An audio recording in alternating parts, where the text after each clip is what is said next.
Hello, I'll be honest with you, it's been a long day, but we've got two games tonight to keep us going. Liverpool against Crystal Palace and Burnley versus Manchester United. Danny Murphy and Matthew Upson are with us. And it's awards season for football, so the great and good are arriving at a posh London hotel for the PFA Awards, and we'll have news of the winners later. We start at Anfield. Jurgen Klopp's first defeat as Liverpool manager came at the hands of Crystal Palace. So can they chuck another spanner in the top four works? Alistair Mann, watch this one. Two sides in outstanding form, albeit with contrasting incentives for victory. One eyeing the Champions League, the other trying to avoid the Championship. And unsurprisingly, Liverpool boss Jurgen Klopp has seen no reason to alter a winning team. There were doubts over the fitness of Matip and Lucas. Both start despite missing training during the week. There is, though, a youthful-looking bench with 4 teenagers upon it. Sam Allardyce had to make at least one change as Mamadou Sakho's ineligible to face his main employers. The return from injury of James Tomkins is therefore timely, and he's the only alteration.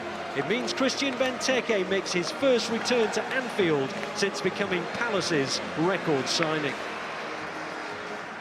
Well, the first thing you have to do as a visiting side at Anfield is to try and silence the crowd. Well, they've done that. No real chances at all for Liverpool. Oh, he's still going, Benteke! Oh, he should have done better. Goodness me, it opened up all of a sudden for Benteke. I'm not sure it should have done. Liverpool just seemed to stand still. He got the better of Lucas, he got the better of Matip, and suddenly Liverpool opened up in front of him. Well, that is one of the youngest benches you'll see anywhere in the Premier League. 4 teenagers on it for Liverpool. Trent Alexander-Arnold, Ben Woodburn, Joe Gomez and Ryan Brewster, who has a first opportunity to impress from the bench, the young striker. Milner. Firmino.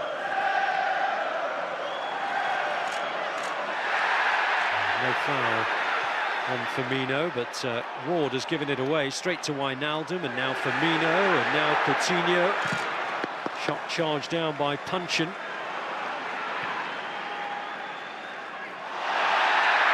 Well, that is a foul on Coutinho. I think, in fairness to Andre Mariner, we just waited to see if Liverpool had an advantage there, and there wasn't really an advantage, and so it comes back for that challenge on Coutinho.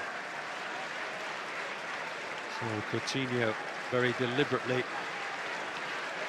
overseeing the position. Here he goes. It's on target, it's into the net. It is wonderful. Well, it's one thing knowing where he's going to put it, it's another preventing him when he gets it right. A brilliant free kick from Philippe Coutinho. Well, the wall was very carefully set up to guard that side, but it didn't really make a jot of difference. That is right in the corner.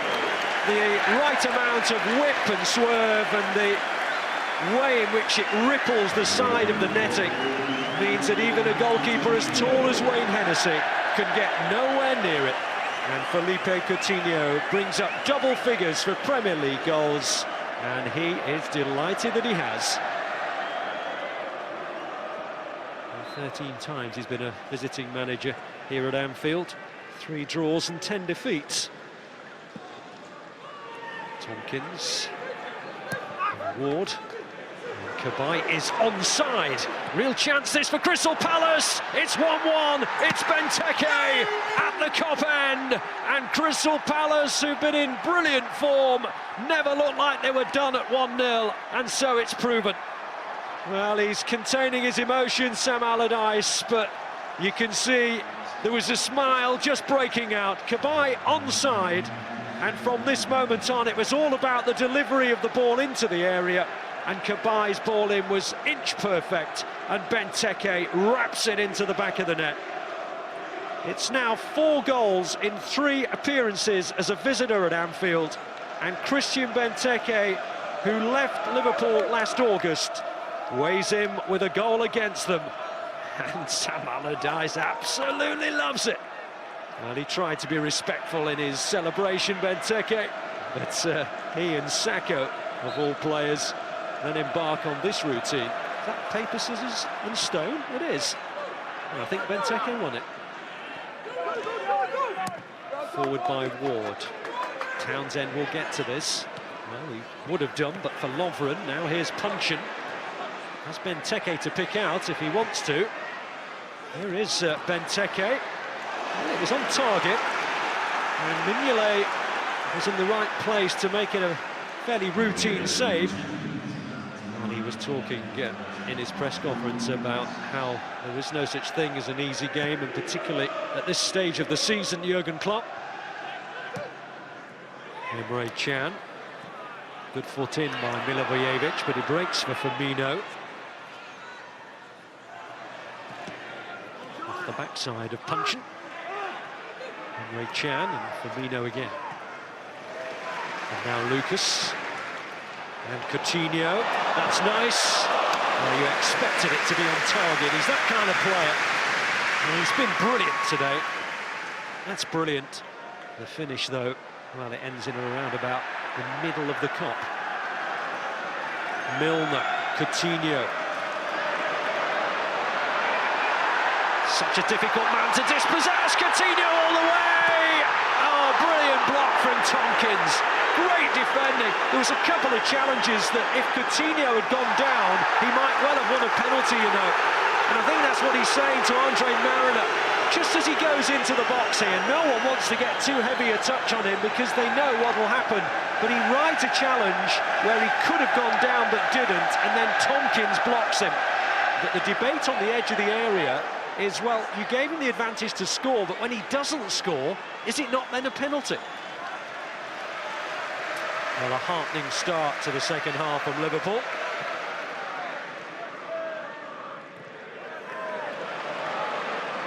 Here's Klein. The header down. Oh, Coutinho is getting on the end of everything. I think it hits the back of Kelly again. In fact, it's Origi who gets in the way. Would that have gone in? Might have done. Keep going, he says. Be patient. It will come. It's given away to Milivojevic. Up towards Benteke. Well defended by Lovren. Picked away by Matip. Punchin's header, Benteke, and now Zaha. And a foul by Klein and a free kick to the visitors.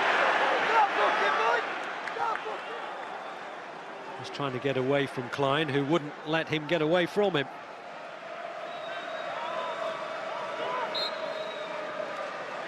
Benteke, an inevitable target. Kabay aiming towards him. It's finally won, and then Punchin drives it, probably on target. Strange old clearance. Tompkins wins it. Benteke on the overhead, and Kabay! Decent chance. First that Palace have had in the second half. Came to him quickly, and he had to respond very speedily, but he couldn't get over the top of it, and he ended up getting too far underneath it, and it was some distance over. And there was optimism for sure on the Crystal Palace bench. Milner won't get to that. Ward towards Townsend. Townsend is beyond Lovren. Benteke's by the penalty spot. Townsend keeps on going, and Milner with a terrific tackle. Well, Lovren was never going to get there. Townsend beyond him, but Milner only had his eyes on the ball and made a timely tackle. Crystal Palace corner. Townsend will swing it towards Mignolet. And it's gone through! And Benteke! Anfield silenced, except for the supporters nearest to the goal, who've made their way from South London. And Christian Benteke quite literally stooped to conquer. But he's got this wonderful scoring record as a visiting player at Anfield. He's got the equaliser. Now, maybe he's got the winner. 16 minutes or thereabouts to go. And Crystal Palace heading for a third straight win at Anfield. And maybe heading to the safety line. And of all players, Palace's record signing from Liverpool. Well, it doesn't matter how much you dominate possession. If you don't score, you're always in danger. I'm pretty sure that they've only had one attempt on target We are staying up. Well, Liverpool were only as good as we allowed them to be, and you can talk about all this possession again, which is they're going to have a lot of it, as did Chelsea, as did Arsenal, and like everything else, people always forget that possession is not 9/10 of the law. What is 9/10 of the law is what you do with your possession, and everybody should remember that. And we did more with our possession, even though it was limited, than Liverpool today, and that's why we won. The situation with Phil maybe was the biggest moment. Not sure if the ref would say no, it's a penalty if he sees it again. In this moment, obviously, he decided differently. In midfield, it's a foul. You go, you try to pass, you cannot pass. Whistle back here. The ref let it run and says, okay, advantage. Oh, no advantage, go back. You are in the top half of the table, the top 10 finish now. It's all closed up there. You're 12 now. Take it easy with you, my God. It's been hard work getting out of where we are, but we're looking up, hopefully, instead of the other way. What was particularly clicked for the team? I think now we are more compact. We can now hold the result, and we are all confident, I think, and I feel more like I got the support of Andros, of Wilf, of also the midfielder. I don't feel anymore like lonely on the top of the pitch. I do mention this quite a lot, Danny, but not long after Sam Allardyce took over at Crystal Palace, he did a post-match interview where he talked about everybody having to be patient and the performances and the results would come late March and into April. And he's been proved right. Well, he always takes a bit of time to implement his way. I mean, Liverpool weren't particularly good today, granted. It's not rocket science for Liverpool. No Henderson, no Lallana, no Mane. If they don't have the first 11 fit, they struggle at times. Coutinho, to be fair, was excellent. He was the only one. But Palace were sensational. It was a great performance. It was a team full of confidence after recent wins against Arsenal and Chelsea. They had a game plan, defended deep, broke well with the pace, the wide men, caused Liverpool a problem, and that man Benteke looks like a different player now. And that's down to Sam Allardyce, because he's worked on getting people up close to him. The balls into him are better. He's staying closer to the goal. He's playing his position. He's not travelling all over. I mean, the strength of him here, this is the Benteke that Liverpool bought. And he didn't perform there, obviously, because they didn't play to his strengths. But he's got all the attributes you need to score lots of goals. And when he's playing like they got booked for this, we're showing this because I think he's unfortunate. He gets a little nudge. It's not a penalty, but it's certainly not a yellow card. But when he's playing like this, he is a real handful, because for a big man, he's got a good touch. He's great in the air. He's just got to play the position, and he played in between the 18-yard boxes really nicely today. This was terrible defending, but lovely pass from Cabaye. And when the form is in, he's never going to miss that. I mean, he must be a real handful. Matty, you've played against him, haven't you? Yeah, he's a massive handful physically and in the air. But the thing that stood out for me with Palace today was that they had a game plan, but how well they actually took the ball. Yeah. They've got some talented players, they've got some skillful wide players, and they actually had the ball and dealt with the ball really well. Would you, just on Benteke then, it's down to what his coach tells him he wants from him, i.e. stick to in between the goal, and also down to, obviously, how they set up so that they have players, as you say, near him. Yeah, I mean, you've got to work on it in training. It's when do you go long to him? You know, if you go in from too far away, it's easiest for the defenders to read it and step in front or drop off or screen. From the right areas, they were getting good balls to him. And he's not... 2 months ago, I was watching him and he was everywhere but in the box. Yeah. So Sam's obviously saying to him, listen, stay there. Where are you going? Stay there. The way Palace played today, you can see it's a well-organised, well-drilled team. It's a Sam Allardyce team. And they're near the top 10. I mean, who'd have thought that 3 months ago? And there's the point with Sam Allardyce that the patience was needed. First 8 games, just won 1 and drawn 1. Last 8 games, they've won 6 and drawn 1, yeah. And they are up to 12th.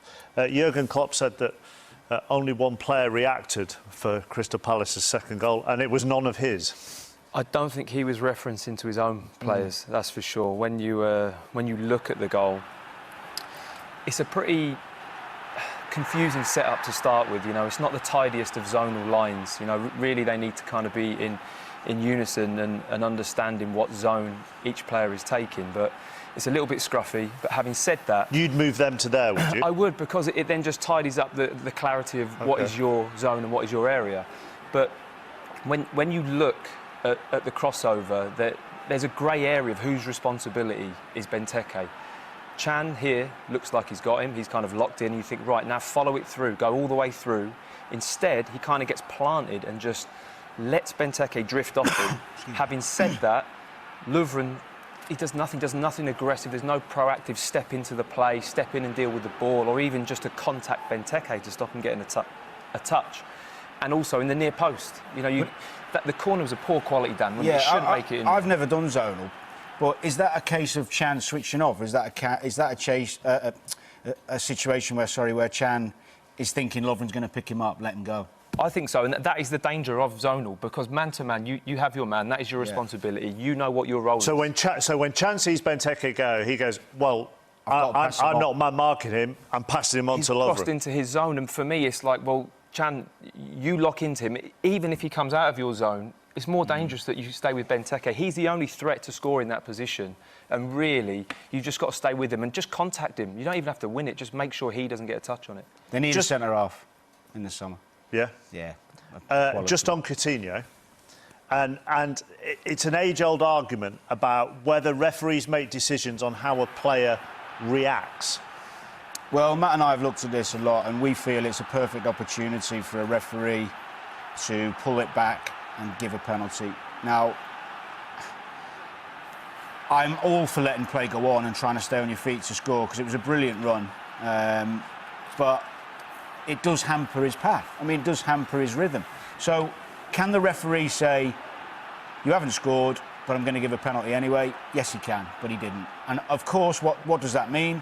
It means that players will continually go over in the box and exaggerate dives because they know that's the only way they're going to get penalties. And it's something that we will sit on this programme and criticise oftenly. So we will sit and criticise that. But the flip side is, let's support the players in the sense of, if they don't go down but there is interference that stops them scoring, let's pull it up and give the appropriate award a penalty or free kick, whatever.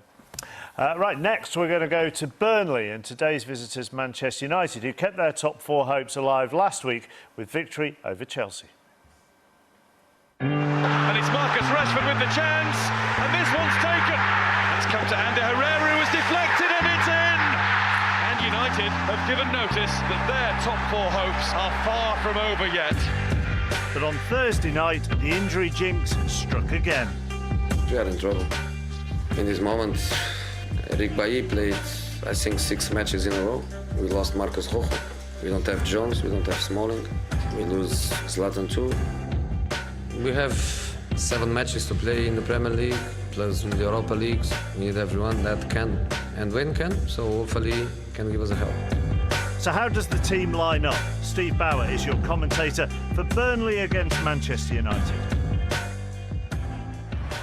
As the problems mount up, and on the back of 120 Europa League minutes in the week, it's all hands on deck for Manchester United to maintain hopes of a top 4 finish. Today's rotation includes just a second start in the last 19 games for captain Wayne Rooney.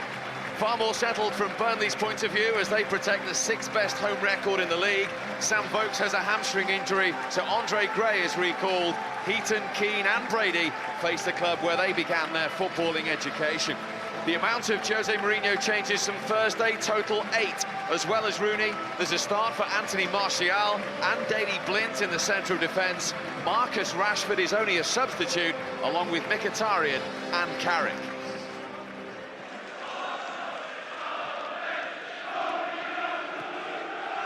Given away by Pogba. Sloppy and sluggish start from both teams. That's a Burnley free kick.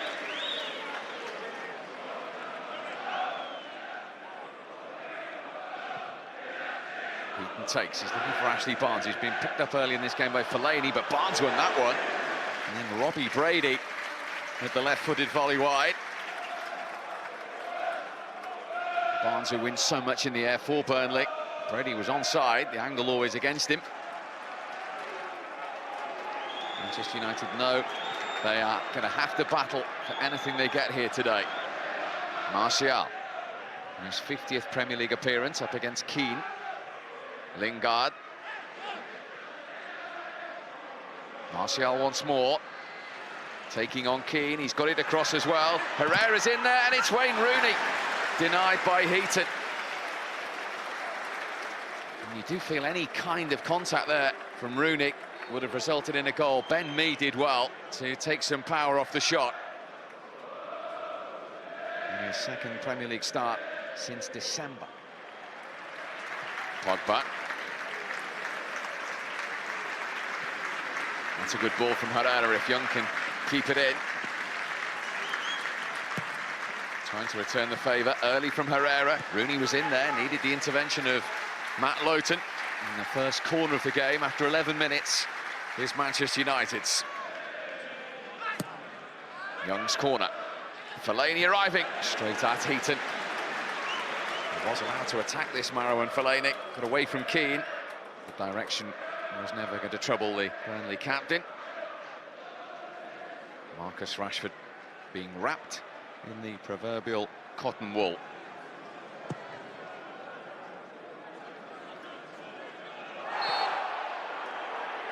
Burnley free kick. Fellaini penalised again. Just a little nudge, well, it wasn't little, was it? Prominent nudge on Ashley Barnes. Robbie Brady's delivery. Michael Keane coming in. Still alive. Great. Another chance for Brady to deliver this. Away by Rooney. Martial. He's got a Herrera to his right. Still Martial.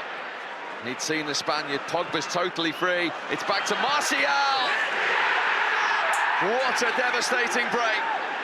Anthony Martial marks his 50th Premier League appearance and his recall to the Manchester United team with a goal. After 10 games without one, clinical. Rooney started it with a clearance inside his own penalty area. Then Martial took up the baton. Knew exactly where Herrera was. Terrific ball back to him. And Martial did the rest. His 15th career Premier League goal. One touch controlled it, the second one finished it. And after 21 minutes, Manchester United are in front at Turf Moor. Burnley 0, Manchester United 1. I'm not so sure Burnley would have planned for this game with Anthony Martial as the leading figure in the Manchester United line.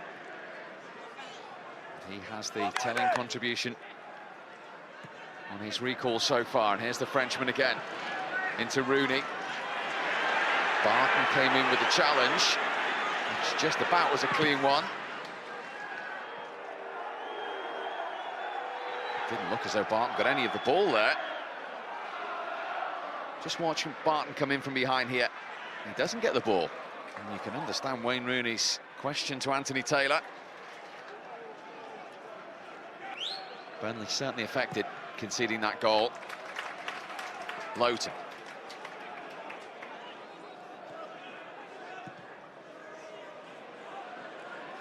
Gray, trying to get the better of Blind. Header was from Ashley Young, and the hair came a long way. Got there first, Burnley throw.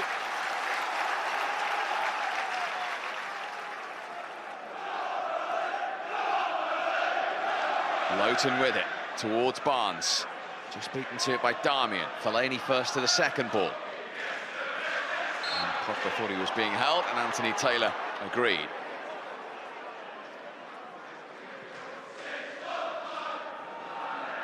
For Lingard to chase, and chase he will. Martial in support.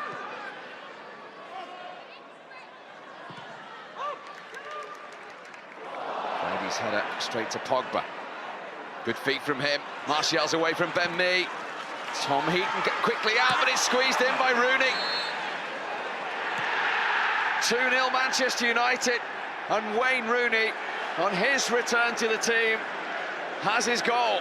Well, they didn't give this up. Martial's definitely onside.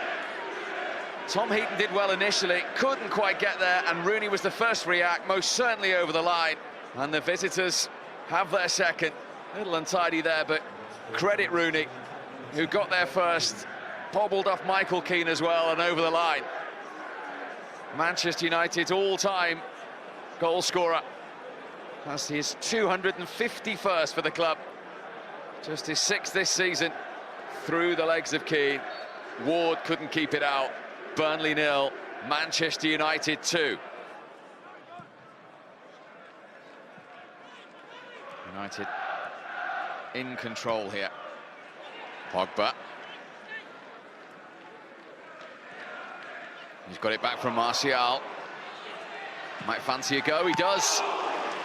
Decent try. Denied by Heaton. Still alive here potentially with Young. A flick off Lingard. And away by Tom Heaton for Burnley. I just wonder whether this took a touch on the way through. It did. Caught it sweetly, Paul Pogba. Just clipped off Jeff Hendrick. Well, he had to turn to Martial and to Rooney today. And both responded with goals. Winters read most situations perfectly back there for Manchester United today. Mkhitaryan trying to bend it into the run of Rashford. Heaton was committed and he was trying to squeeze it home the near post, Marcus Rashford. And how that isn't a corner, I don't know, because Tom Heaton saved it. Well, Peter Kirkup, the referee's assistant, has said goal kick. Heaton had come, backpedaled, and saves it. As it stands, this run will stretch to 1 win in 11 Premier League games. He said to me earlier this week, they still don't feel safe. Pogba won it back. Now, Rashford to Pogba's left. Mkhitaryan to his right. They all stood off. Pogba! Just wide of the target in the end.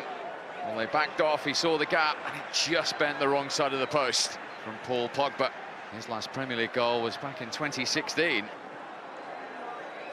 I'm sure he expected a tougher day at the office, and ultimately it's a good end to a great week. A point behind Manchester City now, heading to the Etihad on Thursday. Yeah, that's now we have the same number of matches and 1 point less. Obviously, they play now 1 match per week until the end of the season. We have the semi-finals that are very important for us. It's more difficult for us, but we are going to try. How pleased were you to be back in the starting 11 today? Yeah, of course. I think it's you want to play games, and I'm thankful I've done that today, and pleased I got the goal. I think the most important thing, of course, was the 3 points and keeping a good run going and building momentum. Although you've done it 250 times this club, when you get a goal like you did today, is that still that same rush, that same feeling? Yeah, it's scoring the goal. It's it's the best feeling in football, and obviously winning trophies is the pinnacle in terms of your team, but on an individual point of view, it's the best feeling in scoring goals. You said to me earlier in the week you still don't feel 100% safe. Is that the same after the weekend results? I don't think anyone does. I don't think it's about the weekend results. You've got to do what you've got to do, and until that moment comes when it's all done, then we keep fighting and we keep working for everything that we can get. 4 games to go, you just want another win as soon as possible? Well, no, you just want as many points as you can on the table when that win comes, or 2 wins, 3 wins, who knows what it'll need. The fact is, we've been down this road a few times at the other end of the market, obviously in the Championship, and once before when we're fighting for every point. So we know what it's about, and now it's about taking the next forum. Let's start with Anthony Martial, shall we? Danny, who flourished this afternoon in a season where maybe he hasn't flourished enough. No, he's had some problems, hasn't he, off the pitch? He's took a bit of criticism from the manager as well, which is never nice. But he's responded in the right way. He played centrally, which was a bit of a surprise when Rooney was starting as well, which is where he wants his body. I like this. Look, I want to run behind. With his pace, obviously he's a bit short on matches, but the intention was there, and I like that. Strong, powerful. We've seen his talent last season. We know the qualities he's got. I mean, it's the consistency and the desire sometimes that's been questioned. I mean, this is unbelievable. Great feet. He's off. Great counter from United. I'd suggest Joey could have been a bit more cynical there and brought him down, but he tries to do the honest thing. Super pass from Herrera, but the calmness in front of goal, which we've seen before, I think he's actually a really good finisher, Martial. There are parts of his game he can work on. He's so used to trying to dribble and go past people. There are times when you play that lone striker role where you need to be a bit more dependent, reliable. But when he gets in the final third, he goes at people. He scares defenders. Nice and positive. the more games he gets, the more confident he'll get. But the link-up play with Rooney was nice. He mixes his game up quite well, comes to feet, spins behind. But when you play in that role, you do have to be a team player as well. There, I'm thinking you've got to bust the gut to get in the box because Rooney's got no one to cross it to. And the more he plays that, the more he'll get better at it. Lovely touch. Again, bust the gut to get in there, give your partner an option. But overall, a really positive response from the negativity that he's had in the past and is that for you? Is that where he should be playing? I mean, you could look at Rashford over the last month, and his impressive form has come when he's gone through the middle, and now you've seen it with Martial. Yeah, but you can't just play one position and expect to play there. You know, we've talked, Matty's played left back. I had to play right midfield to get in the Liverpool team, which I didn't really want to do, but you have to adapt because you want to play in the team. He might end up a striker. You know, Henry started on the left wing. Why can't, you've got to work as hard, whatever position you play, and then the more you get comfortable and the more wisdom you get on the pitch, you might move centrally. You can't just want to play in one position. But yes, he's better there. Yes. It might have sounded ridiculous, I don't know, say September or October, but Manchester United fans, I think, have been more concerned about Marcus Rojo's injury because they've got Rashford and Martial who could do that than Ibrahimovic's injury. So how did Rojo's understudy Well, based on today? They haven't got too much to worry about. I don't think they were massively tested, but what they did do, they did extremely well, and they formed quite a classic partnership in the sense that you've got Bailly, who's more of the enforcer and will do the ugly work, and Blind is a lot more composed and reads the game better. But today, Blind showed real good defensive instinct in getting into the near post and getting a good covering tackle. Pace isn't his asset, so he makes a good decision there just to step off, shadow him into the corner, hold him up. You know, it's just using his brain and understanding his limitations, really. Here's just an example of his distribution, which, you know, looks effortless, but I can tell you that it's well skilled. You know, the accuracy of his balls and the weight of his passing is excellent. And then you've got his partner who is very different. You know, he's a bit all action. He'll throw himself in the way of things. Here, both of them look desperate to get a block in on the edge of the box. You know, he steps out, he makes aggressive choices, and he is your out-and-out defender, really. He enjoys getting dirty, getting blocks in, making tackles. And together they formed a really good partnership today, and it'd be interesting to see them tested against better opposition, but they coped really well. Are you concerned about Burnley, given their situation, given the momentum that Hull and Swansea have below them? Only Middlesbrough have won fewer matches over the last 10 games, and there's, a 5-point gap between them and Swansea. I think there is a little concern there, but they've got 2 home games coming up against teams they'll really fancy themselves against. It wasn't one of Burnley's better performances today, but I think they'll be OK. I'd rather have points on the board and make sure, because the others have got to win some games. And West Brom and West Ham, to use a cliche, haven't really got anything to play for. No, absolutely. I mean, Burnley, for me, I think that they're looking over their shoulder a little bit. I think it's a dangerous situation for them. Sean Dyche won't let them rest on the laurels. No. And we're about to find out who's won the PFA Players Player of the Year award. But first, let's take a look at the nominees.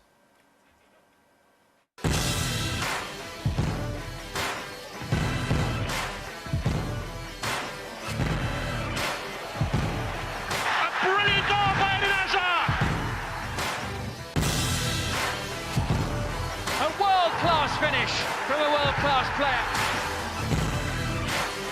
What a special strike to add to the collection of Harry Kane. Look at this from N'Golo Kanté, brilliant. And Lukaku finishes as Lukaku does.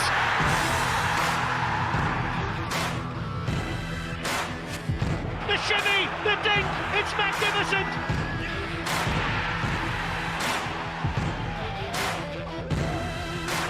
And the 2017 Men's Players Player of the Year is N'Golo Kanté.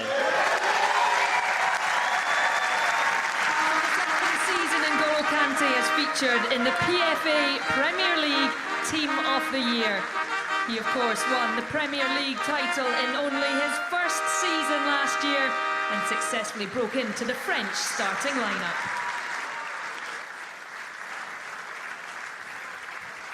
N'Golo, very, very many congratulations.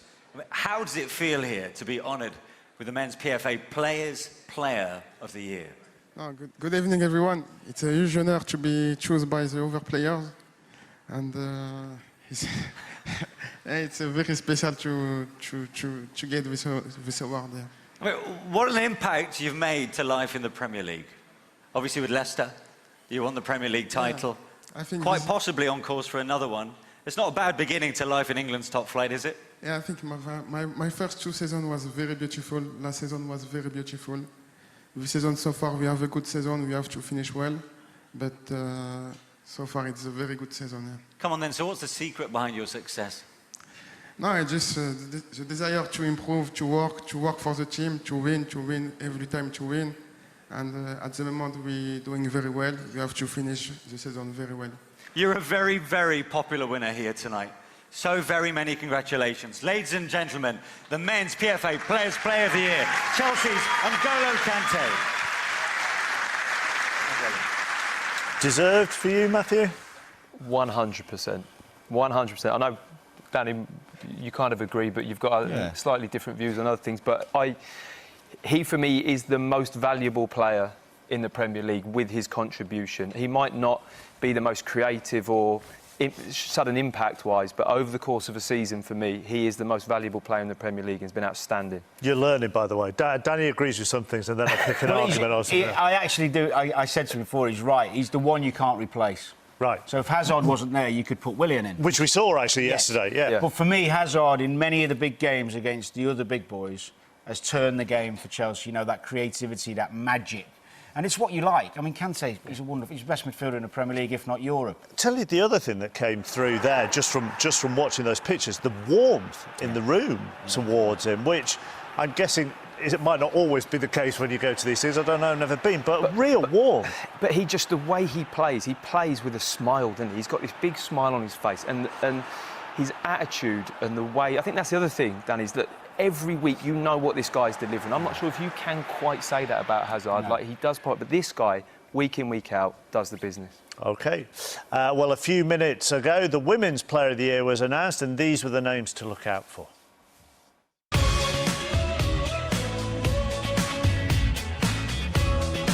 Lucy Bronze scores the opening goal.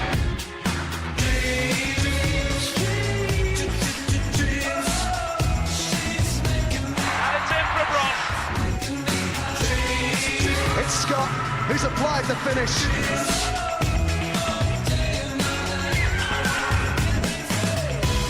Ellen White, absolutely incredible.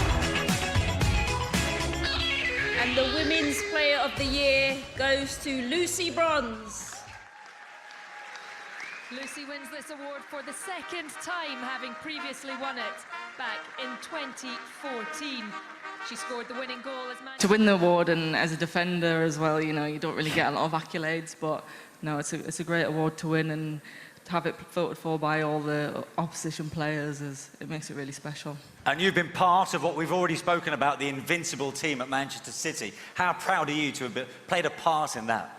Yeah, very proud. I mean, it shows with the Team of the Year and the nominees for both young and senior player that, you know, as a team we've been very successful, and all the individuals have performed really well in the team. And, you know, this award for me is all with the, you know, thanks to the players on the team, because without them I wouldn't be anywhere near this. OK, here is the Premier League table. Liverpool's defeat has dented their top 4 ambitions, with both Manchester clubs in striking distance with 2 games in hand. United now just a point behind City, although of course they do play each other on Thursday night. Crystal Palace have taken a big stride towards survival, jumping 4 places to 12th with their 6th win in 8 matches. Time for 2 good, 2 bad.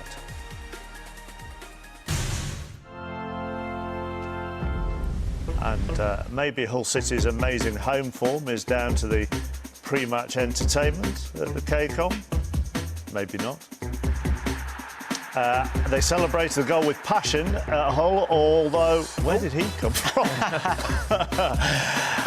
And our latest hand coordination celebration ends in rock, paper, scissors with Benteke and Sacco. Chappers, can you talk us through the... Have you got your wife's black tights on? I mean, what are you wearing? Why have you put that on? You would do anything to just not watch Liverpool play, wouldn't you? Anything, any excuse. No, well done, mate. Oh, thank you. You must be really pleased. Great achievement. Well, I was really pleased until you put that on. Thanks very much. I'll get you back, Danny Murphy. I'll get you back. Right, back to the PFA now, and let's catch up on the 9 other winners. The winner of the Women's Young Player of the Year is Birmingham City's Jess Carter. She's looking forward to an FA Cup final in May. And Spurs' Dele Alli picked up the Men's Young Player Award for the 2nd year running. It's an unbelievable feeling, especially to be voted by the other players as well. It's a huge honour, and I think I couldn't have done it without my teammates, Walks and Danny, and all the other boys at Tottenham. And yeah, I think it's been an unbelievable season for us all, and I think we just got to keep going, keep fighting, and keep improving as a team. And we saw him earlier, but this year's PFA Merit Award winner went to the former England captain, David Beckham. I dreamed of playing for Manchester United and England my whole young life, and obviously to have represented my country for the amount of times that I did, that is my proudest thing as a footballer, and to be captain as well. But as winning trophies goes, every one of them means exactly the same thing. You know, you'll ask any professional athlete to win a trophy. You know, it doesn't matter where you win it. They all mean the same thing. Obviously, 99 was a special year for me. You know, to win a treble with players that I'd grown up with from a very young age. And obviously to get married that year, and also to have a son, my first son that year. So it was a busy year, but a good one. So I look back on 99 as being one of the most successful years as a player. But obviously then, to be able to go and play for the teams that I've played for in different countries, the managers that I've played under, the players that I've played with, and the fans that I've played in front of. You know, 22 years of playing a sport that I never saw as a job, I always saw as a hobby, because I would have done it whether I've been paid or not. So, you know, at the end of the day, you know, I lived my dream, and I had a lot of people to support me. And England's record goal scorer Kelly Smith received the Women's Merit Award for her contribution to football. Smith, who had 3 spells at Arsenal, winning 11 trophies, including 3 FA Cups, retired earlier this year. Well, that's it. Thanks very much to Matthew, less so to Danny. We leave you with the PFA Team of the Year as voted for by the players. I'm off for an ice bath. Good night.